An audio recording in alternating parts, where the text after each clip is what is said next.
Welcome back. स्वागत है एक बार फिर से आपका योर स्टॉक में। मैं हूं कविता थपलियाल और मेरे साथ प्रशांत पांडे हैं और हमारे साथ और 2 मेहमान जुड़ने वाले हैं क्योंकि अगले आधे घंटे हम सब मिलकर आपके स्टॉक स्पेसिफिक सवालों के जवाब दे रहे हैं। योर स्टॉक में आप कैसे अपने सवाल हमसे पूछ सकते हैं, आपके स्क्रीन पर फ्लैश कर देते हैं एक नंबर जहां पर आप SMS भी कर सकते हैं, व्हाट्सएप भी कर सकते हैं और अपने स्टॉक स्पेसिफिक सवाल वहां पर भेज सकते हैं। नंबर नोट डाउन कर लीजिए 9167329108। जी हाँ, ये वो नंबर है जहां पर अपने सवाल आप भेजिएगा।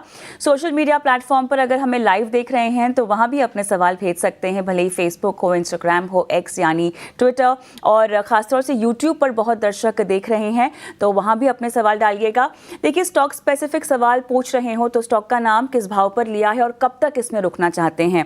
कुछ स्टॉक्स जो कि यूट्यूब पे हमारे दर्शक हमें छोड़ रहे हैं वो अगर हमारी कवरेज में नहीं होंगे तो हम उन स्टॉक्स को शो पर नहीं ले पाएंगे, लेकिन आप अपने सवाल लगातार हम तक भिजवाइए क्योंकि लाइव हमारे एक्सपर्ट जुड़े हुए हैं आपके सवालों के जवाब देने के लिए। ये सिक्योरिटीज के लक्ष्मीकांत शुक्ला हमारे साथ है और अब सेंट्रम ब्रोकिंग के नीलेश जैन भी हमारे साथ जुड़ गए हैं। एक बार फिर से आप दोनों का स्वागत है। और बाजार की चाल को लेकर सवाल हम पूछे उससे पहले एक चेक ले लेते हैं जहां पर सबसे पहले आप ब्रॉडर इंडिसेस देखिए, मिड कैप और स्मॉल कैप। यहां पर हम देख रहे हैं कि हल्की फुल्की खरीदारी का एक रुझान दिखाई दे रहा है और दोनों इंडिसेस यहां पर फिलहाल हरे निशान में कारोबार कर रहे हैं, लगभग आधे से 1/4% की मजबूती के साथ। लेकिन ब्रॉडर इंडिसेस में आप देखिए तो कमजोरी बरकरार है। सेंसेक्स फिलहाल 420 अंक नीचे है और 81,025 % की गिरावट यहाँ पर। निफ्टी में आप देख रहे हैं लगभग 120 अंक यहाँ पर टूटता हुआ। बैंक निफ्टी फिलहाल काफी सपाट लेकिन लाल निशान में कारोबार कर रहा है। एडवांस डिक्लाइंस फिर भी अभी एडवांस के खेमे में नंबर ज्यादा दिखाई दे रहे हैं, लगभग 1433 यहाँ पे नंबर दिखाई दे रहे हैं और 1214 डिक्लाइंस यहाँ पर हमें देखने को मिल रहे हैं। सेक्टर स्पेसिफिक अगर आप देखें तो क्लियरली आईटी यहाँ पे लगभग 0.5% इंडेक्स टूटता हुआ। निफ्टी ऑटो भी हम देख रहे हैं लगभग 1/4% टूटता हुआ।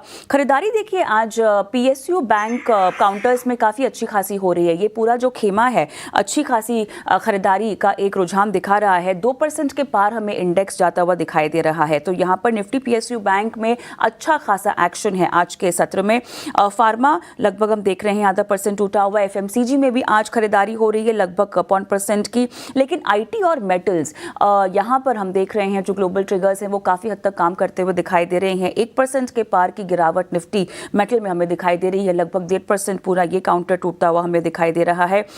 और एक बार अगर हम हेल्थ केयर भी देख लें तो यहाँ पे काफ़ी सपाट। ऑयल एंड गैस भी लगभग आधा % यहाँ पर टूटते हुए दिखाई दे रहे हैं। नीलेश, ब्रॉडर इंडिसेस पर मैं आऊँगी। काफ़ी हद तक यही बाजार को आज संभाले हुए हैं क्योंकि ब्रॉडर इंडिसेस, मेजर इंडिसेस तो यहाँ पर लाल निशान में है, लेकिन मिड कैप और स्मॉल कैप में ये जो खरीदारी दिखाई दे रही है इसको हम कैसे देखें और कितना अहम होगा इनका टिकना आज के सत्र में। Nilesh. Very good morning to, good morning everyone. बिल्कुल देखिए, बिल्कुल ठीक कहा आपने। Broader markets in fact outperformance दिखा रहे हैं आज के सेशन में और ओवरऑल जो स्क्रीन है वो कंपैरेटिवली बेटर इसलिए नजर आ रही है क्योंकि स्टॉक स्पेसिफिक यहाँ पर काफी अच्छी खरीदारी हमें देखने को मिल रही है। हालांकि बेंचमार्क इंडाइसेस में भी हमने निचले स्तरों से रिकवरी देखी है थोड़ी बहुत। निफ्टी अपने 24,600 के ऊपर अब सस्टेन करता हुआ नजर आ रहा है।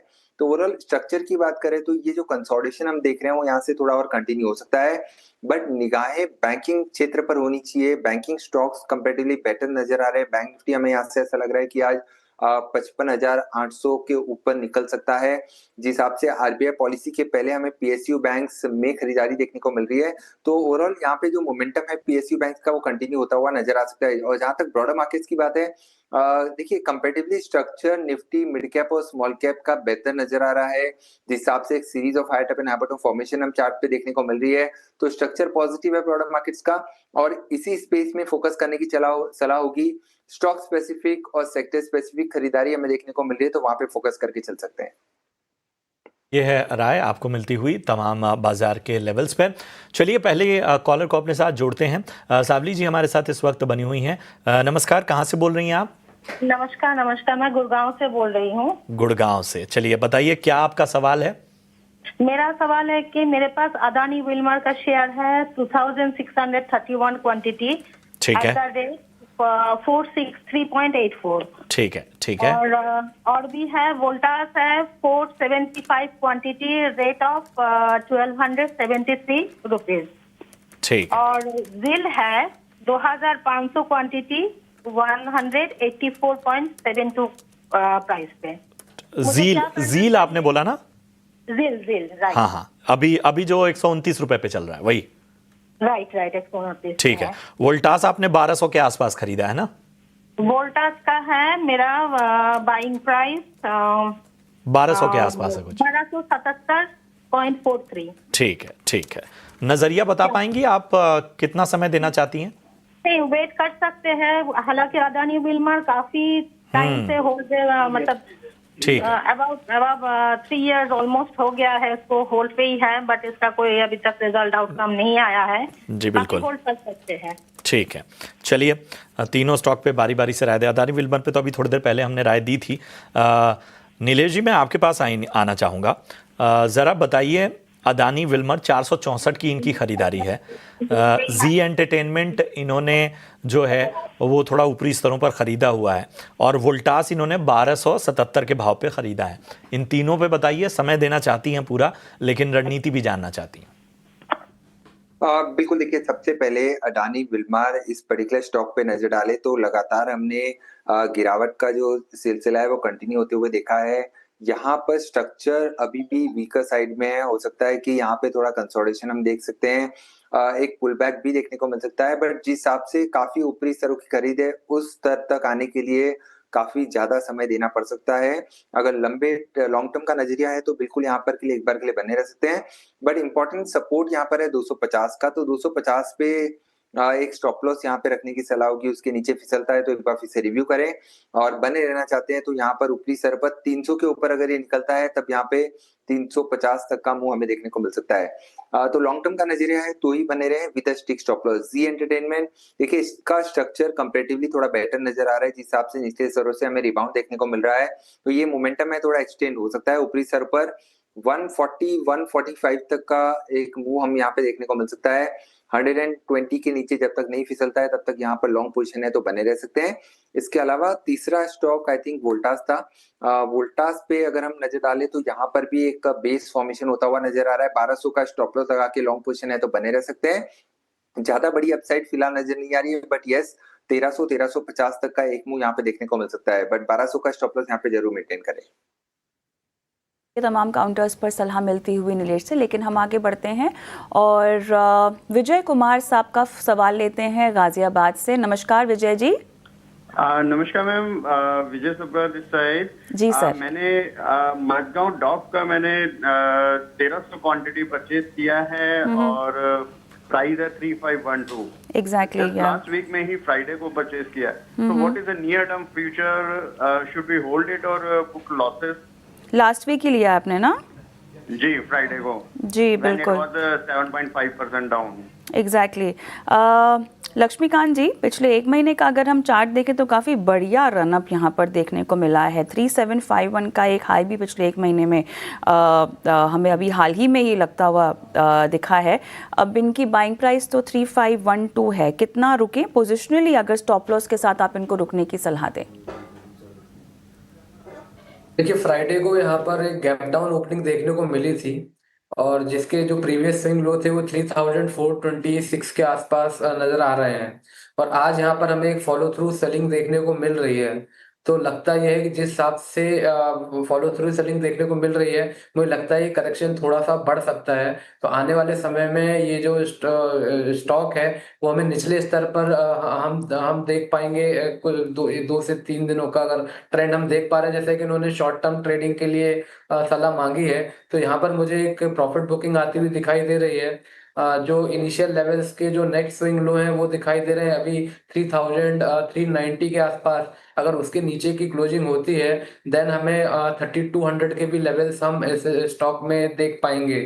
तो मुझे लगता है कि ये अगर इमीडिएट स्विंग लो 3390 का है, उसके ऊपर अगर स्टॉक डिफेंड कर ले जाता है तब हमें एक शॉर्ट टर्म पुल बैक 3600 तक के लेवल्स तक के लिए दिखाई दे रहा है।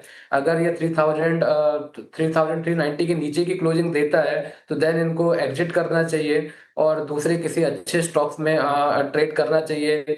और मुझे लगता है कि 3390 का ये स्टॉप लॉस मैं सजेस्ट करूंगा। अगर इसको डिफेंड करेगा तभी पुल बैक मूव देखने को मिलेगा। अगर उसके नीचे की क्लोजिंग होती है देन आफ्टर में फर्दर करेक्शन देखने को मिल सकता है मझगांव में, अभी शॉर्ट टर्म मूव के हिसाब से। ठीक है, तो ये है आपको एक विस्तृत राय मिलती हुई मझगांव डॉक पे। बढ़ते हैं आगे और वीरेंद्र सिंह जी को अपने साथ चर्चा में जोड़ते हैं। वीरेंद्र जी नमस्कार, कहाँ से बात कर रहे हैं? अच्छा चलिए, यूट्यूब से इन्होंने अपना सवाल हम तक पहुंचाया, दिल्ली से इनका सवाल आया हुआ है और इनके 3 स्टॉक हैं नीलेश जी। मैं बारी बारी से तीनों के लेवल्स बता देता हूं और इन तीनों पे इनका नज़रिया जो है वो 5 से 7 साल का है। तो पहला जो है वो जियो फाइनेंस है। इन्होंने जो है वो यहाँ पर 305 के भाव पे खरीदारी की हुई है। 7,888 शेयर हैं। अच्छा खासा नुकसान यहाँ पर जियो फाइनेंस में झेल रहे हैं। दूसरा स्टॉक इनका इन्फोसिस है।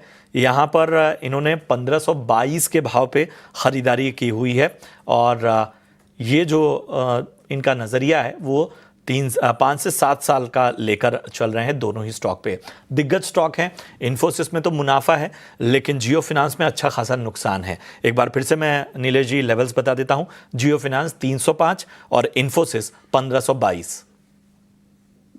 बिल्कुल देखिए, सबसे पहले तो जिस हिसाब से इन्होंने नजरिया टाइम फ्रेम पकड़ के चल रहे हैं 5 से 7 साल का, तो दोनों ही अच्छी कंपनीज इन्होंने पिक की है।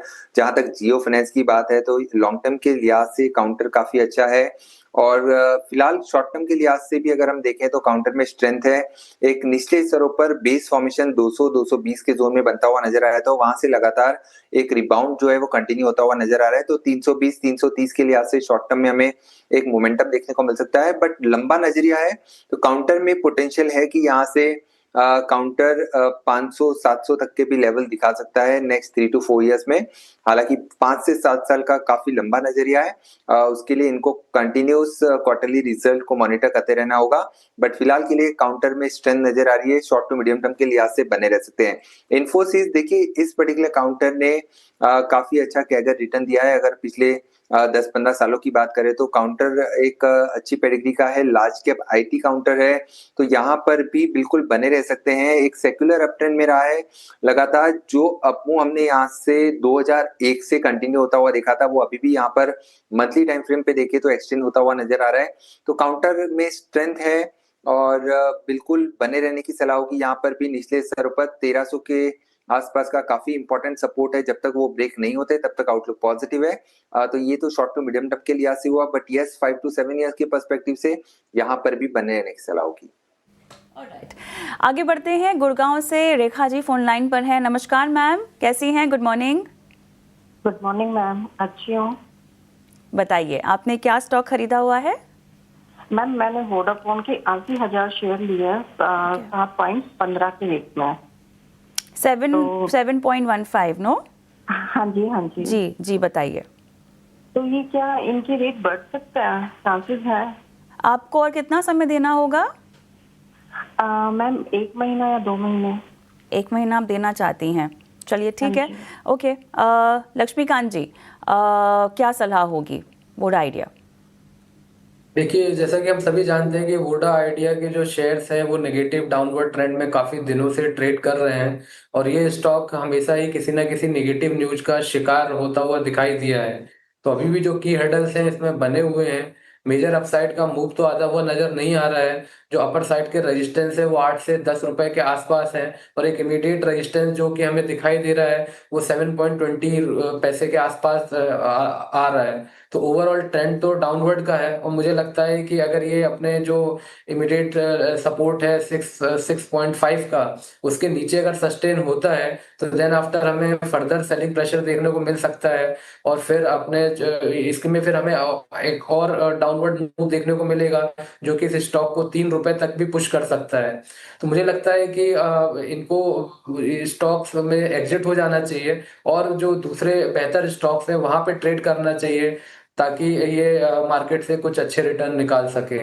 यहाँ पर तो ट्रेंड काफी डाउन लग रहा है और 6.5 के नीचे अगर फिसलता है तो फर्दर डाउनवर्ड प्रेशर हमें आइडिया में आने वाले समय में देखने को मिल सकता है। कहाँ कर सकती हैं लक्ष्मीकांत जी? लॉस की भरपाई करने के लिए कोई रिकमेंडेशन देंगे आप इनको शॉर्ट टर्म नजरिए के हिसाब से? जैसा कि पीएसयू बैंक्स में काफी अच्छे मोमेंटम नजर आ रहे हैं, तो मुझे लगता है कि अगर इनको ट्रेड करना है तो एक महाराष्ट्र बैंक का स्टॉक है, जहां पर हमें आने वाले समय में हम अपसाइड के मूव देख सकते हैं। आज भी अच्छे खासे मोमेंटम के साथ ये स्टॉक हमें क्लोजिंग देता हुआ नजर आएगा। Back to back bullish candle का फॉर्मेशन है, इंडिकेटर ऑसिलेटर पॉजिटिव साइड की ओर ट्रेड कर रहे हैं। अगर ये स्टॉक फिर से एक रिट्रेसमेंट दिखाता है टुवर्ड द लेवल्स ऑफ 52 54 के आसपास, तो वहां से ये बाइंग इनिशिएट कर सकते हैं। उस दौरान जो स्टॉप लॉस बनता हुआ नजर आ रहा है वो बनता हुआ आ रहा है 45 का, और फिर से अगर इसमें रिकवरी मूव स्टार्ट होता है देन आफ्टर हमें 65 से लेकर 70 तक के लेवल्स महाराष्ट्र बैंक आने वाले समय में शो कर सकता है।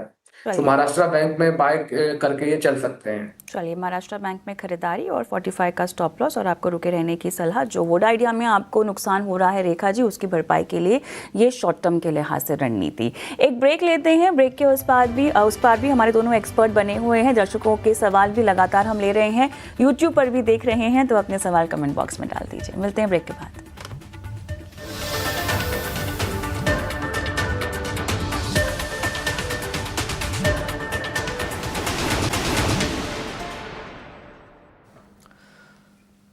स्वागत है आपका ब्रेक के बाद, और चलिए कुछ अहम खबरों की ओर बढ़ते हैं। और आज नीवा बूपा का शेयर 10% तक टूटा।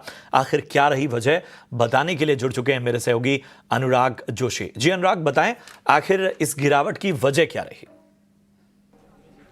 नीवा बूपा में एक बड़ा ब्लॉक डील हुआ है और इसके चलते नीवा बूपा का स्टॉक करीब 12% तक आज उसमें गिरावट आई है।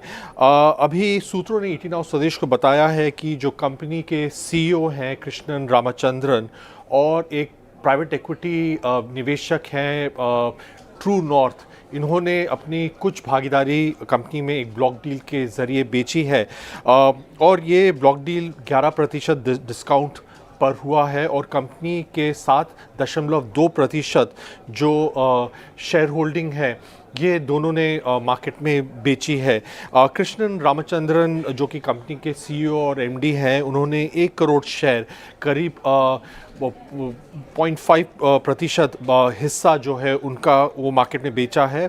फेटल टोन जो कि ये एक ट्रू नॉर्थ की एक सब्सिडरी कंपनी है, उसने 12.2 करोड़ शेयर्स, वो 6.7% भागीदारी कंपनी में है, उसने वो इस ब्लॉक डील के ज़रिए बेची है। और इससे पहले अगर देखा जाए तो फेटल टोन का नीवा बूपा में 17.5% भागीदारी थी।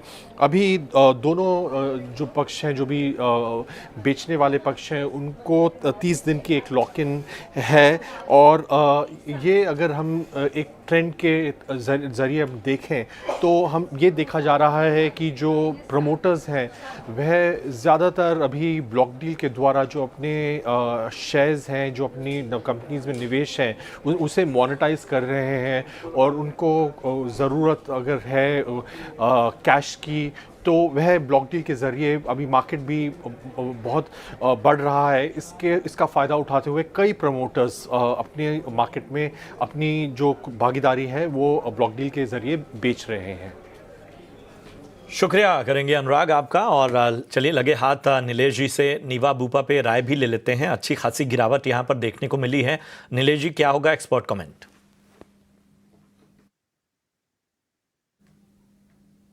नीलेश जी, आवाज आ रही है आपको? जरा अनम्यूट कर लें अपने आप को। बिल्कुल। क्या आप मुझे सुन पा रहे हैं? जी जी जी, नीवा बूपा पे जरा राय दीजिए, दबाव काफी ज्यादा है। बिल्कुल बिल्कुल। देखिए, नीवा बूपा इस पर्टिकुलर स्टॉक पे अगर हम नजर डालें तो आज एक गैप डाउन ओपन यहाँ पे हमें देखने को मिली थी, और उसके बाद काउंटर थोड़ा सा वीक नजर आ रहा है। हो सकता है यहाँ पे थोड़ी गिरावट और गहरा सकती है।